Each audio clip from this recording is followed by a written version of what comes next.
ko kana mu ensem audio asem trefo da Roma watra kodwo Apple Kasiebo dem na watintim ade agu enkrata enso ne ade mu nkyeremu enso so ade enam yi ensem ne dia doso pa na jedika na savata se waso pan na so watimi aba bekere wadwene na mmom se wano na ntimi ankyere won sa betimi akyere to ko be for 10 tan so a Facebook live Ahenkan na 3.3 FM no akwatire wadwe dia phone kama ebre savata mu no ye be kenkan e dia ma YouTube aya Ahenkan na 3.3 FM modru wei me pa to atwa kokko no de sabo to say pan no abeka busu akodo e be boa pa na ebre bia dia adwuma dia be ba be for 10 tan so no wanyankai bo na afi watimi enso edie na chi na 0594841044 won so betimi o text message no ede afa SMS ne WhatsApp ba ye be kenkan enso ede ama kama na kamodi Kasiebo yi emu no nyuma koyi adaroma ana wonum enso yasene na Jubilee Hospital di ma gotene pa ena anwumre yi wonum edum aboye sanso na kanacha ne so ese eye nyakopo ya duma edamemenda ye nyina ye ko eye the Blues Pub and Restaurant na dwumadi e bekoso hodum no ebresemu ye bebawo eye enkyiremu na timiso aboa wie pa afei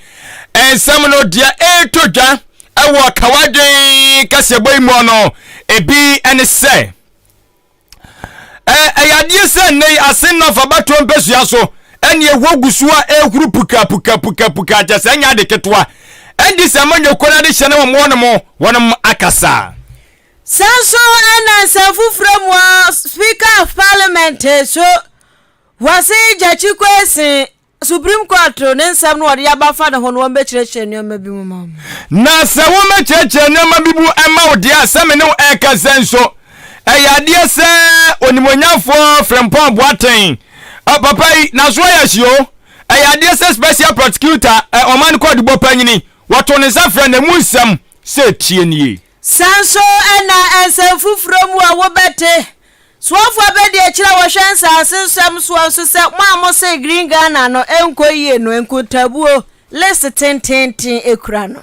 na school feeding program yi enwo sansam enso beti atose a chese nya asam ketwa na abai kire mu se wapija eye school feeding program no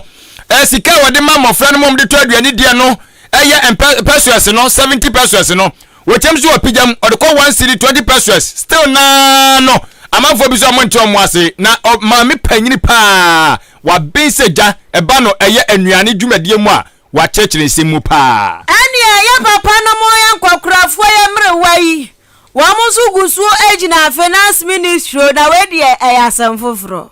na se wonim so se eye adehye no ma ajansam twedwuma wa musu eye bie na wa mo de aban no mo ehwe so mbetimi aboa no se de be so dwumadie be konkan Ghana Broadcasting Corporation asem na make isem na ogazai one masu omanu dem omso market yetete omo sa tete hunu sa dwene papa na papa endi wanimu kan afa Ghana de shemamba mayafa mo vimundwete muntesem sei good engineering we have the corruption and good pharmaceutical Piamo wa Ghana brashebe gefie ya Right Honorable Albert Kingsford Subana Bagbin ya kase wode nkoto sira enkoto na baby ode nkoto da fa no aya court batan Supreme Court ena waka kire wa mu asem bi se nioma bi wonu mu a emu nhada anya fan ma wa mu nti obombra ro mba kire ba ne sen ya kwato aba fempinu ani aduonu ena asen north fo kwayi mrahye badwani oni manyafo James Jachi kwesi yeyi ni wie ye no obi atenkwancha se akoye owini ameye na de wawini ya na ano ane oni ano watabri asam no ekopiebu ewo koto ena aban nso ese dabi ya ntra se emma de emra enka no ya ma no anya adwuma enuti ane aban twe no na akwa no so sama ne no so etwe no na ni nyina se wapaye se enioma buo no mu ana afan oya Canada ni na Ghana so pemra sebedwani aya agire wo pa ho achi ewose ukura Ghana nkwa card ye kire so ye Ghana ni people enti akobase ya wo abrochire na na so wa naturalize wo ye Canada ni ya hwan ni na anya Ghana ni a unsam fata na chese wa akwa se donkoni no ye de usi ade so a enye ye anu ti papa so ye so wa fa koda kuntu ase en wo ba bra shebe dwani nti kwomra yankwomra no Supreme Court de atamuo ebai na Supreme Court atamuo ni mu no se Electoral Commission ko fa show wonkwa na afi wonkwa ya abatro foforo nkwo siesie nuoma na wonhwe na abatro nkwo so ewa Sen North abatro peso so eno de nyina ni ko twra wi se ahwe santamo ehunu se ampani nuane ampa ukopiam ewa Sen North mprempre ya abatro nyame yadom 27th June ena abatro no ebekoso eno ntende obi anim sem na Supreme Court atamuo ni mu no Wamu sa trade bi atumu obrofo kakraka ya omode ma no no enya sam keto obrofo na se kire nyina ne se yam pepa owura idi every eya parliament abakwasemu etisi ya pewura jaji kwesi din kura ewo parliament book mu a enya de yesi ye behwe na yehunu ya hwehwa yehunu enti brofo omode to so no asechire nyansa wo mu hwe na wonom enyi edin fro expunge na sa expunge brofo modru ene piemu a wo Ghana mrahye bedwafie kire se sa brofo ka sa no omode ya hye wa Supreme Court de ya hye wo se yenyi owura idi ene ne ho nsanka enyina free parliament nkrata mu no enya de se Thomas mu ye Brafo nankasa no ewa mote enu nti no eka se Supreme Court mom na mamoto na wo mu be kire mu yie na enne piemu hene atira na dwamu ewo eya mrahye bedwafie no na sambia na wo kan se die di kan ya Supreme Court kan ya se yankwankwato abahofro no eno de ye nyina ye nim so wo mo ye na sa expansion no brafo no eno wadwere ho wantia se yempepa ne di mfiri mu o se yenyi ni din to ncheyo sa eni kwankwa se afra no former MPO sa sen enti obomdan be kirekirem na wo kirekire ni nsem ni mu a ya na wo ba mane abiem a wo kirem se Supreme Court for expunge kasa no wo mu yusu ya se yenyi owura ni din emfiri mu no wo mu hye se ya de se parliament ya so ya no wo mu no mo ntrase enyi ni din emfiri nkrata ni mu no piamu kire se ya mo ni din ana ya nkan so se ebia MP fo we majority fo na minority fo na munyi owura ni din free mu ana omo so man chem say Speaker of Parliament ana enyi ni din free mu eno an so ma trouble fo de gboyi ade ato na brofo mu aduro nti na nipa wo ka na brofo wanko busa na se kira wo so betimi atinti ana wonom eka Supreme Court se mprempre ya wo mu fa nkyekire mu embra na se yenyi ni din free register mu o se yenya ne dan o se yenya ne dan o wo mu so ehunu ensem pu masibre sanse se bone ayamrato na baabi a wode ade no da no se wan fa nto wonom so a ya efrito. But the second part, that's the second leg we are struggling with. How do we expunge his name? And that's what I think you need to come in as Parliament. There's really the need for us to think through this matter. I will advise and direct, in addition, the table office to still allow the name to appear until we finally decide on how to expunge the name. The challenge that we have is what to do with the rest of the name in the other records. And so those of you saying prospective, when you are talking about prospective, there's nothing to delete or expunge because it doesn't exist at all. When you are talking about prospective, you only expunge something that is on record. And so I want to be guided on that because there are consequences. There's an effect and we have to look at it together. Consequently, I have to review my order. Yachi Kwesin should, as from yesterday, not be captured in the votes and proceedings of the House. Ahenkan Nipa wote ninkai aye piemu wa Ghana mrahye bedwafie. Right Honorable Alban Kingsford Sumana Backbin. Na ma yankuya ni mu onsanfo from na no so afa eye onimanyafo James Jachi Kwesan ho a na yade asesem no kasa dia sade aya na aye no opanyin no wonyam na hyebadwani ebiem sade Ghana mambra no SB enso ekade fa no na ni nyina ne se afimpiro ni aduen krata asem na mu anya kroje ene nam so bia masisi na ni atutu aka ni nsem yo na by election eno nam so e ba be koso e wa ase nofo abato besua iso papa yi se gina mu chenchene atwan wo se yesi ade ne nkrata asem no wa ye ne kama sisi ade bibia de na akwa mu eti bibia nsi kwan se akunya no osan so betimi apre biem enti sam no kasai ogusu a e bontoa e kan sam de kira de hye ne ma omo ase nof se osere woni mo mu ni mobo biem no mo sam na kwanya na no ma bebre na no wa agya ne nyina ya akadem koba ne se be ha dwene na no nanam so ama okopiem ewo ase nof abato mpesua so a National Democratic Congress and Samanyo Kono wamu titrani aye Owura Felix Benefo wade atudwa echere se o Owura James Jati Kwesa de 677 producer yenimu no dada enti wanya de sa amafo beso kanea ahwe nanima na dobre wose adisha mu asem nof enim ne pa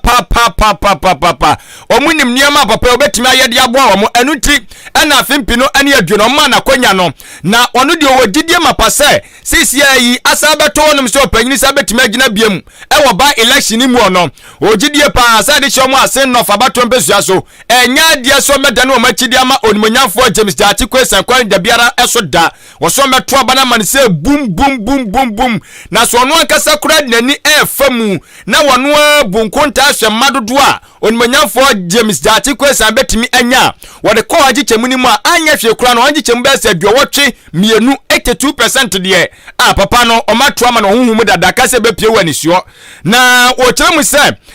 se wo hwe na wo de MPP amanyoko no panyina mpempen amakoto abadi amano onimanyafo cha sopoku se wono mehwe na woni Owura James Jati Kwesa omfa mebu ani na odi James Jati Kwesa de ni mu oduru pa o ni mu oduru na atente wuro ya makoyi na de ababe be gina ne de waso no gidiye se onimanyafo James Jati Kwesa obeyi Owura cha sopoku etikọ de abofom se true ne moja be pram no se ye de ko kolebu krampo aye pam krampo anya de se ebetimi ayeye no ofrimu fi amanyosem pa de amanyosem ono kra hwa ne kon enso enno biem se obeye. I'm expecting 80+%, 80 plus, win about 82%. You know, for by elections like this, you know, you can't have the people to vote as much as general elections. In percentage, we are going to increase it. James Kwesa performance and then against the MPP performance, people are going to look at the two. In fact, James Kwesa has did well in the constituency, and for MPP, they have done nothing over there. So it's going to also affect them a lot. That is why I'm saying we are going to increase by 82%. Ghana dishmama ene awiti ye wano ena eye otutinani edema National Democratic Congress and Samanyo Kono ewo asen no fabato mpesua so Owura Felix Benefo na ne samno gwamana mpem wao en wasi bebre hihye bo enti ebere wo mu a wobeka bia ka ho ne so emre de bi wo pa Ghana fo so bi o maso mu patie enti hwiegu o ye betie en wasi yo en ye dia sa pisu biem ni se eye Owura cha sopoku ne MPP amanyoko na kwoto abadia yi no se wonhwe no mpem na sebedwa fie kunya no wo ase no fabato mpesua so no wasi papa no wo mu ni se o wayirem wo yanchine kura kwa yiram enti we se na MPP fo omde ne ba be so na ahwe keke koso hwe se ebetimi ayeyi a enti we no kasabisabi ayesa aduade bi aminim obi kona okoto bi pose o mambisa na chese aduane no sabisabi predia senkaja na asa bibi na aye bibi ntia to pebi atete disa enti osi we ni se no ayesa no mo ba be no o koso bi hwe sa se be ye ya enti osi opanyi de o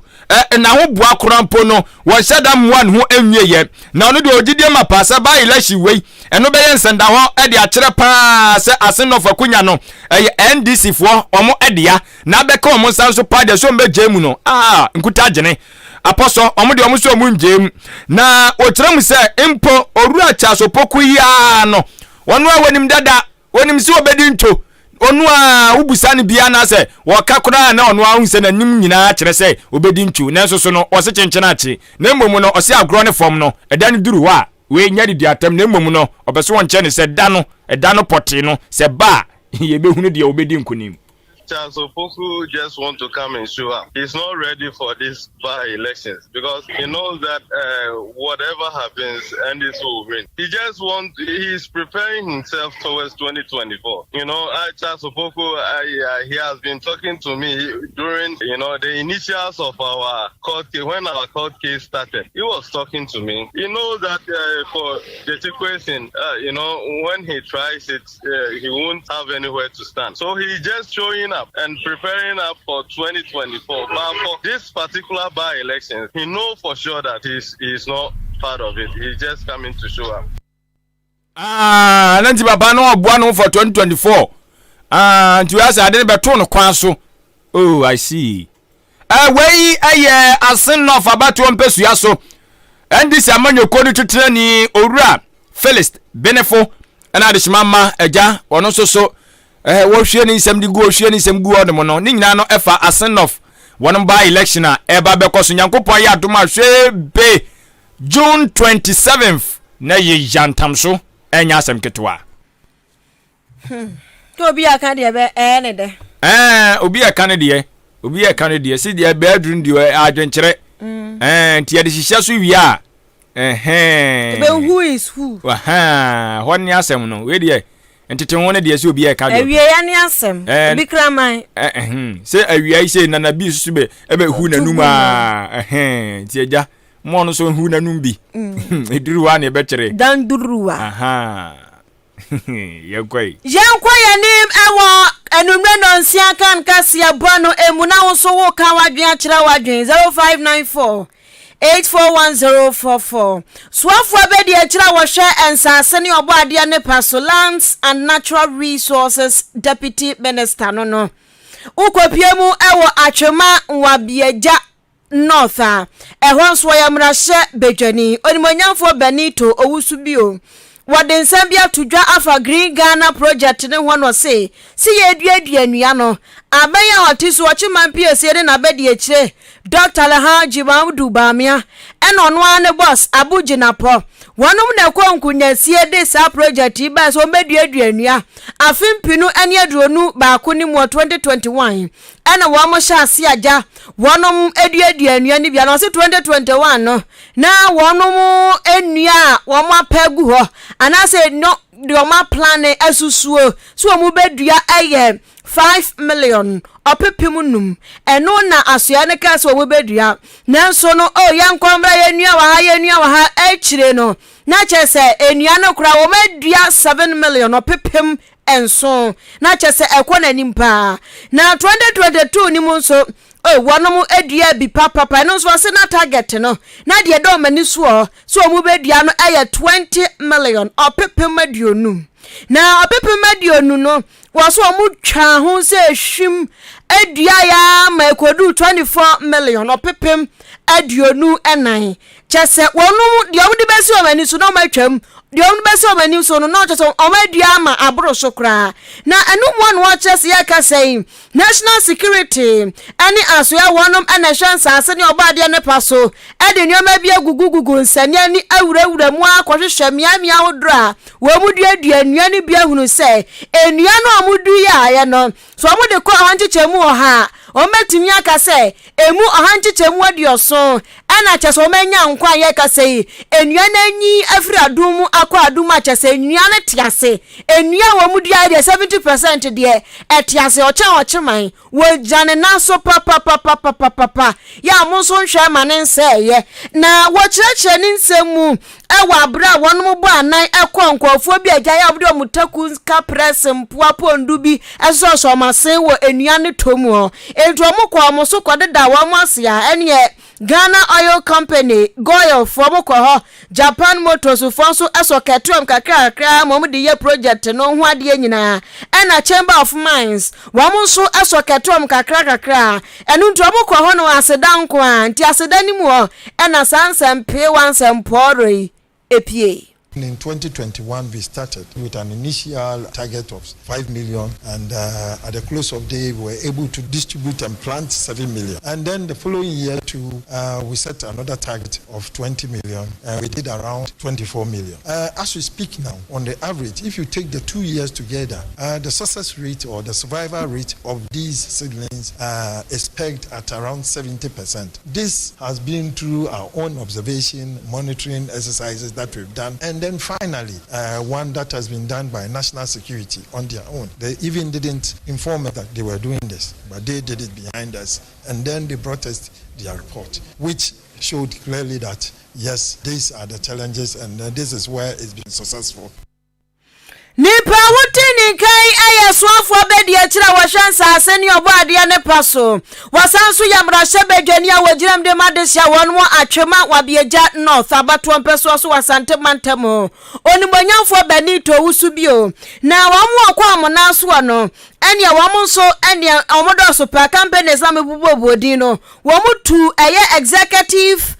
officer CEO at the Magana Oil Company said wamunhwe na papai enkasa ewa omunyina anemu etieni owura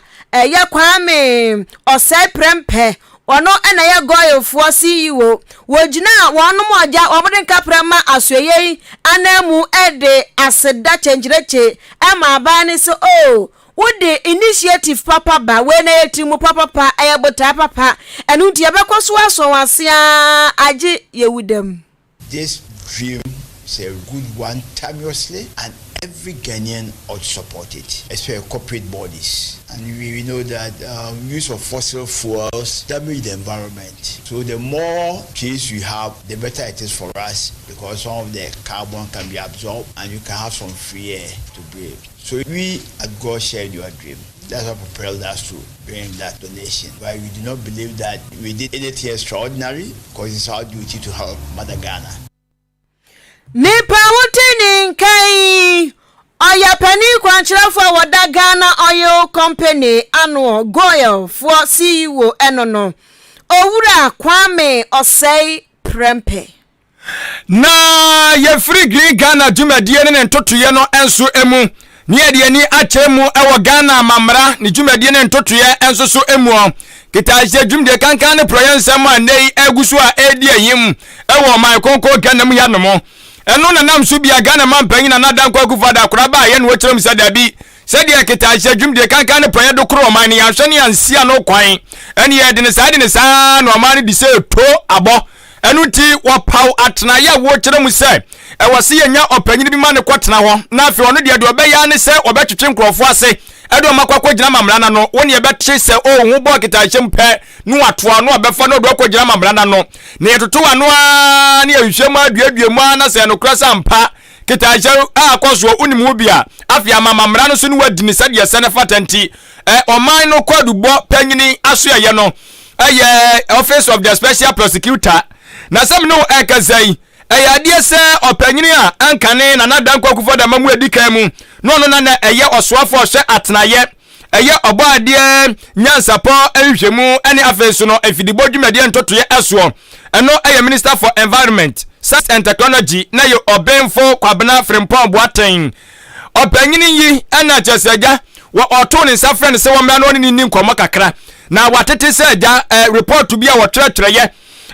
sa report or the ba Montesu no so na eno eye inter ministerial committee on illegal mining that just some ya bedwaku amotwe se amnam agudi a enya kwampasoro nkrofo edie no ye behwe ne ye jai enti wo se hwemu omo ye no atete se obubo nkrofo bi di ti omra no omu ni hu komo na ye hwe ko befa so betima pan pharmacy bere na obenfo frimpon bo atendi wo se ye woyo agya kan enuoma gum kakan kakra kora ni mpomo nsada kura ni anwode sa na so osema ne de oman hu donti no kwan no ne special prosecutor kwakwadi nkoma no kwan ne manakunya se ka chetena se na wode agigidem a jiwahome ya fili agya ba ne abedi nkomo wati no ma ayase abedi nkomo betia ni se krache ya tiwo ana matcheme zan na zani aginipa mozeme mra ne ni nkomo mga zeme mra na moncheme omse ya tew matcheme ne ma ye bone bai almost say yacho so with the report to be aba monten an yesi ama musika bi so aja yesi mfa ndi dwumadie bi man fa ni se dwumadie no tene nyina keka ho aye mu hwehwemu ti yacho no so de agi se aja umo bi bebeliu no say dia asem kure ni e de aja san sem we beto dwa sen papa yache no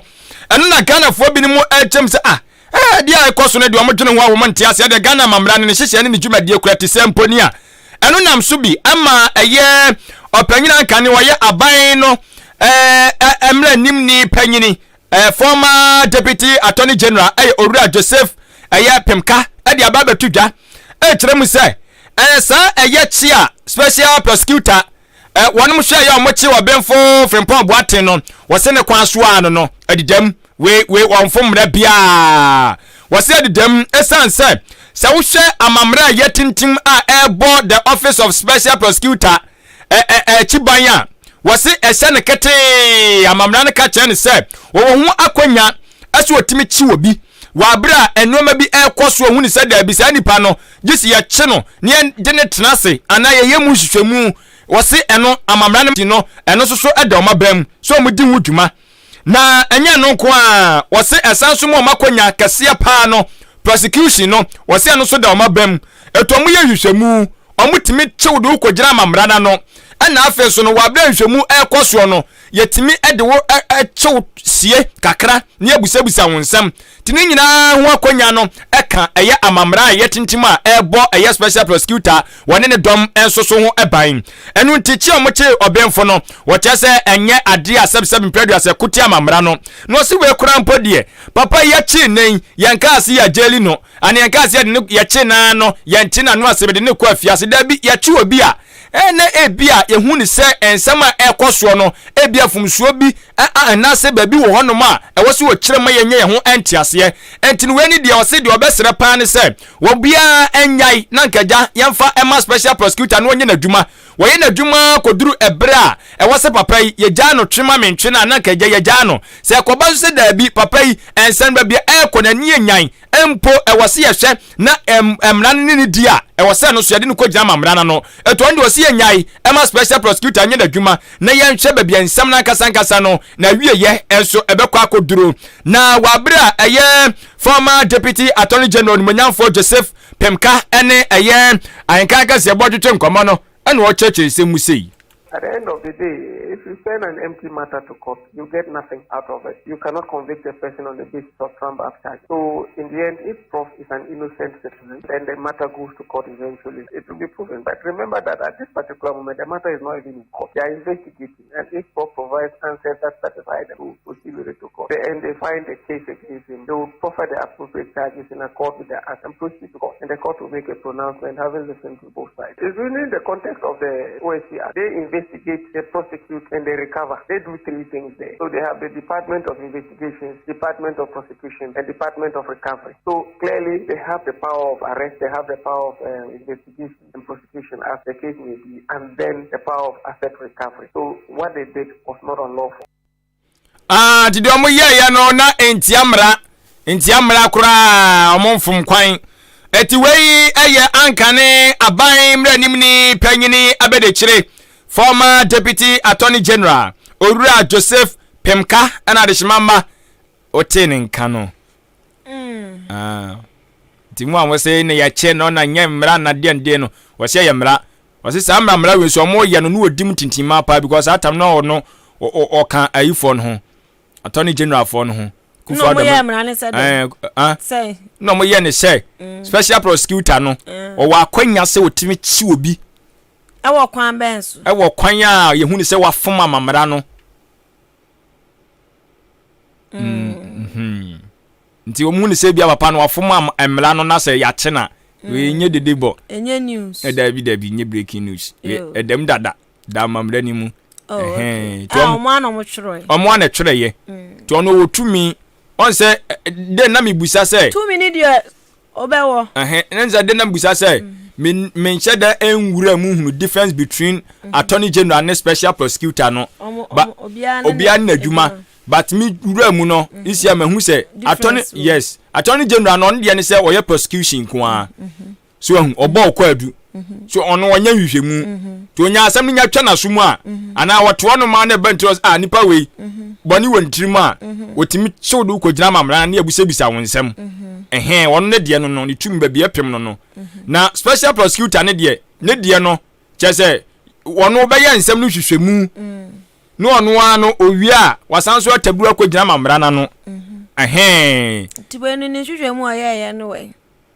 se no bi ogusu a wo ye ni hwehwemu no ogusu a wo ye se prof na de nkrofo ho nsem baaye prof na de nipa ho nkrofo ho nsem aba wa ho ti se nipa no me fanse bia mikura fela bia se bi kura na nya no kro me keka da ma no asuma so kromfo we yes ana oya special minji na adwuma nya bat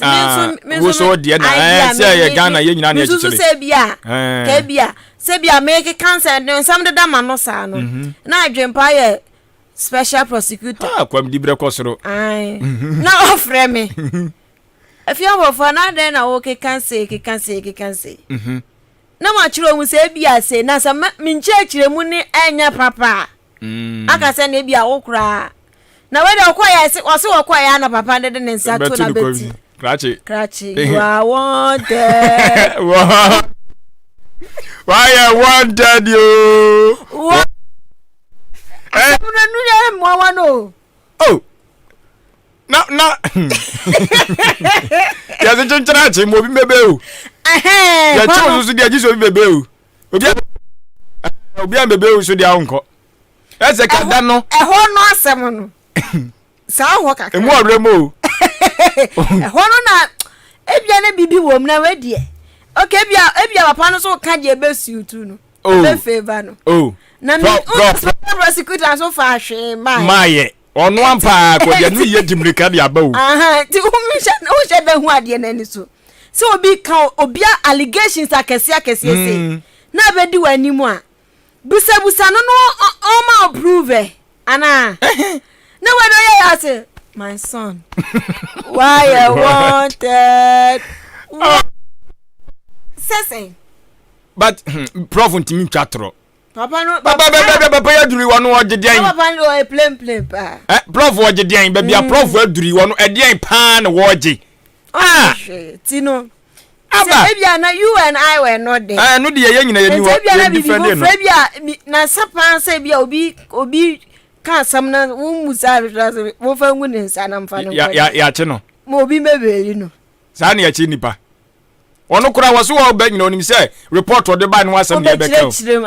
o ba ya sa nya no kura ya asem pro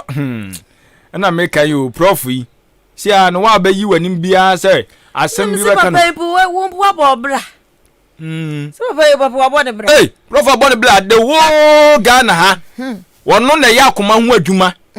doctor nia wo ya akoma ho adwuma wakoma emmo na obi wu na ne de na timi ye adwuma se sa timi si otimi yi nipa ne de hye wa wo hono no die ma ne yeye transplant yes broken heart ka ho betima ye emu bia nya broken heart o anu betima ye se wo hwe na akoma onya broken heart affect akoma na betima papa wo hwe di brefia doctor Nikas enu be di we ya chi abe ma odi wani monyam so abete enyo on say tio kromanet no so mana akoma daws wakoma do man so chale ya ma wo operate o dabi no no pa no say wo pe asa wo ye perfectionist wo pe bibia pepe enye ye be hon kwan bia be frustrate you bia be fa so ebi no mo ye papa ye o bi no mo ye no papa hwe di brave no wo hwe bra adan me hwe interview bi o makoni fia to say papa bobra che ohu so obeye environment hwan minister so hwe ne compounder nice ayi wo bo ne bra no enti wo bedi we ya chi ana papa ya di ebi kura unya ba ma ne do na we enti be ya won twa so ai no kwa sema me kan ye enti madane wotamfo nka group ya muti yeso ka onna ka no ya chairman yo ai si ai ona na ye chairman no mo hwe galamsey ni si na nakora nso so second term yi COVID-19 ni ba ye no abedweko ye ti so mo hwehwe nnuro mu no ono so osama na chairman trust no si wo hu ti se papa we say wetimi akeka nsem ane je say obewo denti o kante o se ka wo frɛ na ka wo bisa ni mus o me si omo ebubo mu di na omo tete ho special prosecutor omo ebubo mu di na omo ti wo tom asem no no omo ti wo omo DPA report no why no watimi afrɛ no asem wo why no afrɛ no asem wo ho wo de yen ka say omayo frɛ wo no mu ne hu si wa frɛ mo abusi omo so anu asem why no afrɛ no na bia one by one why no afrɛ no unfrɛ obi ya di papa ya wo se frɛ na enim se obetoto na no na nka wabɛka de ono susu nim na ono so a obeduru wo no ma de obɛka kora nya na obebusa no ho asem de mu ye ne Ghana na nya o Ghana no mam ye hu se ye nkrofo bi dia ayenkrofo bi dia ye ne atim ne dia se ye nyina beda ne timamufo ye nya kroma biemu ana nya omama biemu ye nyina ye timamufo omamba no omo wo soro ho omo tie condition mu enjoy omo ye di Ghana shom se ko omo hwe Ghana ma Ghana ko nanim no omo adwen aka me asem hwe na Ghana yete arioma boy dede ama chese odwere ho wonte ase beda ti ase fuel enti ana wo faka ebo ya tum wo kura ya ana light bill ya tum tisania omutankura de chen ya prom ni atum water bill kura de bobo debia mutu water bill mutu light bill mu nipa ba akupo udua water bill na abano ya to ne se ya to amamo se bon aya ya to amamo se se akọ kan bega so man ne ko nanim man ne nko na chi biem ya nim se sika no ya nsanka bi eti kawo ba gugu ni o menwa mayen am ye kakra we kura yen no etimiya da ye ho ache na mo ba yiri ni o memu tare aduane bo aye den ensuo bo aye den ayi light bo aye den atade akura be hye kura ne chese bibi bia bo aye den sisi anabato ne yato ni nyansa be ne wemu enkwafo se 2024 saba pa metu bi kanya na nya amusi na nya mini ho amno nto be Ghana for na no mo kase maami bi kwado sesa wo ma no ahia billion kronto ani etodwoma me maye ma adwen dada me maye ma adwen na metia no me di mani tu na me hwa na this time pa na me de bia me kan me aboabofo na me hwe mo me di mani ba ku se ya na teta aboabofo na me hwe mu se ya obrano so ba hu mi so aboabofo me hwe mo oba braso me person mo set example okro yi mu because kromia na yete ne yahunu de yekoso aboabofo na me hwe mu din na mo mantimi anya dia asa just nanado sa galamsey issue yi e de MPP be ko opposition o me ka kire mu pain galamsey issue the MPP be ko opposition mo pa mo fansa dan wo hwa de galamsey hu sensem we e de me ko opposition so mukran kai yo si ate Ghana ha sima so mukran kai ye wo de mia no yate Ghana ha ete galamsey galamsey corruption e de MPP be ko opposition galamsey corruption eno so na mu gina so hye bo akese atela na mo kwete ho special prosecutor na wato no na obi ya allegation kura ne nipa na no ya allegation no se ebebisa na asem yesa ya asa abanka ma wo se dia de ko bisa bill mo de amontena ho na muntufo na munya munya din ya kwaka mo gajira se haya ya nkwaye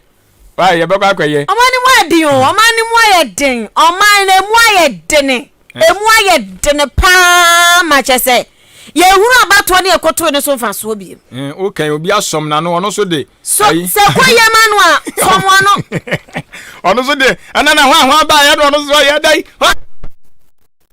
dia me mo bi fa na nado compare mahama yes evia jai sa na nado na no oba no believe ani e wa wani mu no me na ya mahama de enim se wa failure wadi agu poto ogunu ho ani ma se no ko sa comparison la ya me pese meti enti di o say de pay na de o ma ye di da me epo am se akunya na de wo betra so na nyoma bi asesa na because na nado na ne gini di no Ale ya bro. Si ahwan ye hwena nim kwai. School free SHS yankwala yikoi. Enuane ni ho. Ukoko say aduane wo ho. Mi nim kwafo ebi ma hyeda afo so ba midterm by force aduane ni ho. So mesi bi wo ho. O dey from sisi ya. O headmaster ko kan benya asem ti ono so ti ho. Ontimi nka. Gana ade ha ye no. Unim so omo ti. Ya pasem surase. Omo ti nya so pasem surase mo afia. Say the system sisi aye no. Can you believe say say omo kan say aprokuma say. Ehwo no mu big tree no. Yakwo hwe say dia se bia ye no. Omo ti wono mo na. Asani kasa. Omo ti wono ne ye pe omo busi omo no asem say omo ade ne say no. You from say tourist there guide ana. Ai. Ye busi omo. Yo chire mu no. Mo omo ka chire so omo nim no omo ka ho asem bia na. Ombenya asem ye betime yomadi asem do ombenya ye betime yomadi nto omo nkasa yes eso na tuo eno nim condition so so ntimi nkasa aba we no betra so matesa de ne bebre pa headmistress kra no so me nkoko obewie ni abo me nkoko adan ya poma ni ye school feeding caterers wo mo de omo ka mkoka na mo tata omo etrete wo no mo trete wo no mo ade ya mo make aban no ho anwa popular no tamo mo ye campaign ti si emontene so obi wondidi no wo konkurase ba bi otimi ko no wo ko no odwura fiem dwura krofo dem hwehwe do so gu krofo so adwin jai MPP fo be yesi yanka mi afia mi si yanka mi nyini da MPP MPP fo MPP NDCU CPP mo ya to ncha na nado de ni e woni mu gidie na nado adu show boy ochima PSA ontimanju aye hunu so adwe kroma ye shi nipa bro nipa bre na usori na pa otu wani shop pa da ha na shop pa da ha na shop pa da ha tu se nyame na hwe nipa if you almost covid na Russia Ukraine omo fo masem yanko if you yanko force what yanko ko anim so na akọ ko menedi aka no de menedi aka ne yanko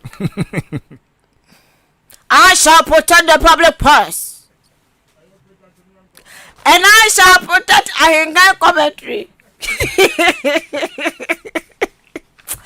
Hey!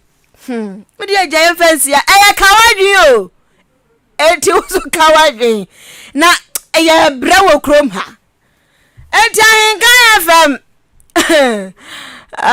UEFA Champions League, Basso Finals, and Basso to commentary live, ye dragum.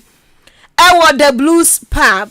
Manchester City and Inter Milan for the day time so Ataturk Olympiad Istanbul baby omo kwabo ball no eno no yes referee did the Polish ono na edi match no sada no me na by 10th June 2023 enu me no so kan na yenso ya hye ya nioma recruitment ni nyina wo the Blues pub and restaurant na agudie makwamfo wo fie hanomo Joshua opoku ni wo momkeka nyina tenase dwagumu a enu nti memenda ekotua sika nkwonkwohwe finals ni bi brabe show the Blues pub and restaurant free yanjo hwe no ansa wo hwe wani so na wo ba enwane de bi wo pa fried rice ubenya bia de pizza obu akura se emindi bi do de bra ne betobi nedi noodles anye hwan macaroni chichisi aya na fine local dishes so banku ene enkwan pepper soup o ede yen obenya bi anom kama afa tiosa afi so ye tombi ampesie konkonte ne de keka ho enti ememenda de empire edwa ewo the Blues pub and restaurant Bibi ni upe order bia make a place order for 0246 970146 970146 na ni penifo twetwe nkomo na abusuafo ayansa bia mapa enei se wote shemu na wo ba oye achimam ya no ma ba wo ba me pa cha oye mo akwaba na mom wa beduru ebi afrika atentene hunam baby edododo kakanga kra me pa cha tutumirika baby oso ko Jubilee Hospital ba cha ko ne yanhwew ebi kura na sabi wa kwantom ya ton kra se o wodi sie bi yare na aba behwe no uduru fie a wo hwe ya ka kye nse mienko Jubilee Hospital ya se duru ho no ma tatahwe me pa cho fa ne kono nko nya na ya behwe na ebeboa pa na sanse ye wo eye ayarehwefo a wonum nim de ewo eye apomde dwumadie mu enti wom twenu abobew na omu gina omanam so don hwiri ni nyina me kire da mu ni nyina bere bia bekobia no wonum ho nipa de nipa nkwa ehia enti omaye krado so omo so behwe na yetimi so agi nipa enkwa na weni so bedru ya so ye honum a tie ye wo mfidie mapa ye de hwehwe nipadua ni mu hu ya de kura hwehwe nipadua fiti utiri ase bepem na ase otunso mu mogya mu sabi wagyanan mu ni nyina ne hwehwe mu na timi aboa me hu yade na timi enso hu na duru a wose ye de kan wana se wose ye de ma wo na timi aboa ma yade na ase atu na ye yaso ye honum no ye mpese ye behwe wa wiani atwere duru ma ase kokoto e bi kwa bia mu koi ana bia mu firi ba ye eho ye nto duru bia wo ho on bia na metie ubenya aduru ato agi so bi de agu ayiso efiewura aso ya mi bi mu na eje bone bag na yito ne bike to no de aba honum akini anti be na wotwe no ma ya mo yare a se mo tesu ani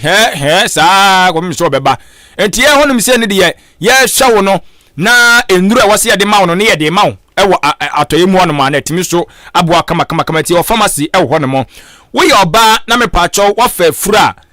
ka ne hunu se ye bosome nkuna kwantuo emu o hawo bebre bosome nkuna kwantuo ne akwantu ketwa te wo so onya hu nim die betumi abo obi okra na sebesebi on fa froda wo so de no kra de hu hia pa wo so ko Jubilee Hospital no matumi abo na bosome nkura kwantu no mama ho kyerɛkyerɛ no hu nim die se de betumi enso abo na bredru se wo se wokɔ awo so a watumi awobɔkɔ no afa ho afa oba masumdue so aba kama na nyame ya adom na wu wie na abofan bedi atasfo asase so so a hunu se no so wo se ma unim die kwan befa so abema akra na aduane adie se de obesibi adeda no se de obefa so akura no na timi so abo hunu se abofra ne na pomu no enye den te se ye mpanyufo no so hu no aba pechesa no no nam ye mremremre ti na ade bi kakra bi kan na no wanhwe ya na de halfofro e de eba enti eno e antenatal care no mpacho fa ne bra na wo so ye obatan so kura no wo se wo so ye hwe na hunu nnurani a obefa betimi abo ase de be ya asabio wapomde nso nsa betimi akoto te de ama wo ye wo bia ye wo no me honum ene kobase wo pra na ano odin wo se ye de mpania bi rodwa widie mu ye de nseka bi keka nyina no me pacho se ye hunam nani anase hunam ni mu ni nyina no ayade se oba ye behwe na yetimi enso abo apanti operations awodo no ye bi o yakache ye wiansan nya ho ehaw bia me pacho se wo yopemfo na awo akanwa hunu se ba bi ba ko pe na wo kwa mpacho be wafa oba na sodwe enso abafie eno Jubilee Hospital wo kwa wono behwe na o magya wo kama sanso o mo gya wo no o mo awo gye hu ni mudie pa ko basu wani yade biara kafra yade ba ko ha adwene bebere ko Jubilee Hospital na wonom so enhwe na wonom emo kama diabetes na hypertension areboni enti sa ya de we yi da fiada de suwo no ma da fiada no ye hwe ne edi wudwuma pa enti fiada no utimi ba na ya debra no pa na ya ma onkyerkyere na etimi so aboa wie pa me pa twaduane bia bedi we ya so obi ho te ya hwehwem ehun se odi amfa ya de foforo bia meka de wo de ba ye no so ehun eboa kwa mo apomden so etimi egina brane ye wo apomden si achi ba ai no ye friend say health insurance mpa twa ye adwuma awo ya so ye wo no mo ba ye nje card ntontwere ba bi nsum duro ngu so setuaka anase ye nhwew ne ye nsum kan ngu so setua da bi ye be hwe na de wo se ye de ma okwa bia no ye be nsa pepe mpa twa wo daroma se ubutu aye achimam ya na ofiti aye achima boabo ya wo de ani akiremu ewo aye odan ma aye onsa nifa so ewo amantra be won matana sanso na afiri odan ena wo de ani akiremu ewo aboabo a eno aye onsa benkum so ewo amantra bridge no so won ma mpa twa ya no ahye no so ede amame aye 0244 575799 and ye free me pacho me fan biem de amount 0244 575799 and 0241 784645 0241 784645 and no Jubilee Hospital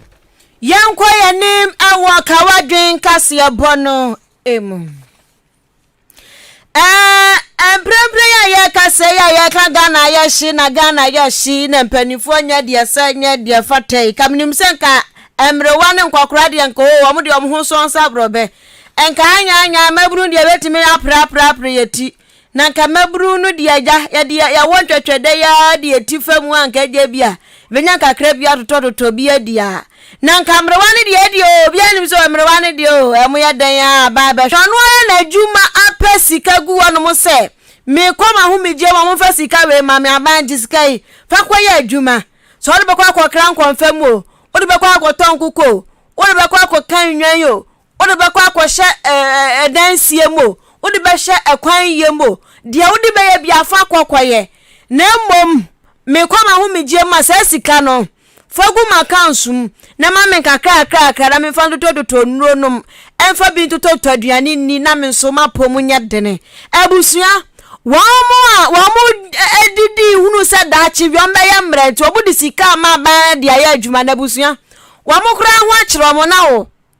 wo a wote ho abusua ya ka sei ane enadua ya enadua wanom ene jamude enyoman keten bi agugugugugu wanom sanka aban no hwe na ne sika no wanhwe na wankura mfama wa mo mecha pension na bondholders forum wanom no dem ene wanom akọ asoya wanom ene hwe ayesika samso na wamko ya no masam na yetiawa dada no a nyom to dada no a fayesi kama yo na ekupon na bia nyinyi aka owukura nka kebenya baby boy wo mu o yesika na nyi okupon na nyi ne sin tutu o fayesi kama yo twa fechu abana boye vite dukura yenti obi anyobode asiw na wasa pone to pampers ni blazianti wanti so dogo bi nu abanya humobro ba ku sei ma emrewa ne kokora anunti ya kase wo musika na kam ya na anu adakora so no Deputy Finance Minister Obabesia ebeka chonso munya botana sanu kra na homete next week na buziani obisha wo ochina achi kra beba ewa no hwa eba next week na ana week ya so ekwa na wie yo empadifo echeso musika no wo mo hunu bi wa account nim anu nti no wo mo ka ade akira mpanifo se wo mo hwe yie pa na wonum entria sika no emfama wo mo ene wo mo ne asoe no ekwankunyasie na nkunyasie na mo ne wo mo koye no ana eye pensioner bondholders forum foi aka kira aban se sika na wo achasa no enu nti ma interest enka ho sika na so de be ma ye no ya besi ehu interest amaho bi enguso emproporoye bi nguso ye hu se che ya na manfa ma ye no mudi ya adwuma no kakra begu so ni wo mo so mo gba ban ka kira finance ministry se mo sra mo omo pay interest wo sika na ache no ho a empanifo se he agro ye yumu sa kama topa ba ko come on we not go pay enti wo mo se aban so wo ntua amaho no de a interest no so wo ntua wo de o mani echirem our human right and administrative justice charge for her na human right and administrative justice for bemu na se wo mo ka cho mo se sika no ache ntia wo se ma mo interest ya na afo ba hunu sa ne wo be ye no enti ya ka sei ekuo no kasa manfa wodi ekuo na ni mo aye Dr. Edu anani enchi an wo ka se wo mo ba ko charge for no mo no mo ni o makwa ko sinkunya se sika no abani atwe no anfa maye entu anfa maye no so de ye adwuma empropria bi baba so anfa sa empropria no emaye mo hwe mo nkrata mu se agyempropria na ebeye anase enyeye wo se ye ka se asye ne ka se next week ya nso ne ewo mi week we mu anso wo matuo mani kurukuru account ni mu hwinim anu ntu amosha mo se wo kyena sa amba wo mo sanso be pagya mo nananom omnana nkanso anom ni abo mabombo aba betna aso ye hwe sikasam so ho wo mo suo mo suani. The pensioners are asking for payment of interest on the delayed principals. The issue is that is the money they are using to invest to get interest to buy their medication and fend for themselves. So if you have delayed it, in some cases over 100, today one is 108 days. We are saying you can't keep the money for free. Pay interest on it as you were paying when the amount, the principal was fulfilled. So once we haven't returned the principal, we are asking for payment of interest. Government say it cannot do that. It can't pay the interest. We have said that if government is not going to do that, we still want it to be done. And so in that case, we will need an arbiter. So we have suggested that we will submit the matter to SHRAG for SHRAG to go into and tell us whether we have the right to take to demand the interest or not. So we have decided that we will do an official letter to government demanding the interest payment on the delay coupons, and government is going to respond. The delayed principal, we are going to on the demand for interest on the delayed principals. Nipa wotini kai wano ana eyentam jinani kasa ene ankwani abenya papa na gane naso osini sira so ono ana convener de ma pensione bondholders forum Dr. Edu Anane entry achimni isi wano betwea ani ebejeta achimni ado yedi ani manso twio papa na ni adintu omoni omontwe na ni adintu hey oni omontwe na nkokora mpuni dua wuye mpuni na dua mono ada dua mono no mpuni adua wuye mpuni na dua mono no be kika no ho Ghana ha no abusanfo mayafo adwenkyere mrei na afe yenko yen anim me wo Facebook ho wodi ma ya yekọ bre na nya ya benti no ententem so ena da number 1 ho sehwe asanyo so ne kwan wa papa ana o chem so anya de ne dofo bi na ja nyankopon da roma ode afe baako aka ne fie ho eti aje mo moden na yenhwe ne ma no yate o se wo ye ambassador nana yawo kidi possible a wono wo Kofi's Enterprise ewo asanyo so yate wasinya kupon sha no oma kwatentene na yedie ni nhyiranhye mu ma se tam master planner junior kentampo BMW eno ode abe no so Ghana fo me wo ensem bi ka kire mo oman be ye ya efri MPP ye ni ala se batimi atoto ya nioma ya eye MPP ye ni ara se moji oman ni free ensem a Ghana na bebo eno aka kire ye se yenim ni ekoto abadi mendisi fo kra de ni omonyo ye hu se Ghana ni ye wie ni ya kana chikura to wie no wase yanchia onimanyamfo Eric yeboa wase ono so jama no fo na ni bra bre no pese ono so be ya mrahye betwani wo ho yate ko mesa platu de ndi atum wase wo hu se asoro bofo pem eno amodi ahyemu eno mo to nyom enyom amo to no ye nkunumdi enyom ene eche se enya asem ketwa omo to de ahyia hwan a omo de ahyia Dr. Alhaji Mamudu Paumia se Nyankopon Yesu Kristo o me Ghana mampanyini ti asoro bofo na ni age pa ko mesa platu de no na nakuya mo abo atende de na tomu ha wono so Abrekuma Central no ndo butuo wose Paumia so na gusu a wo ba yi wo ba hia obagide ya wose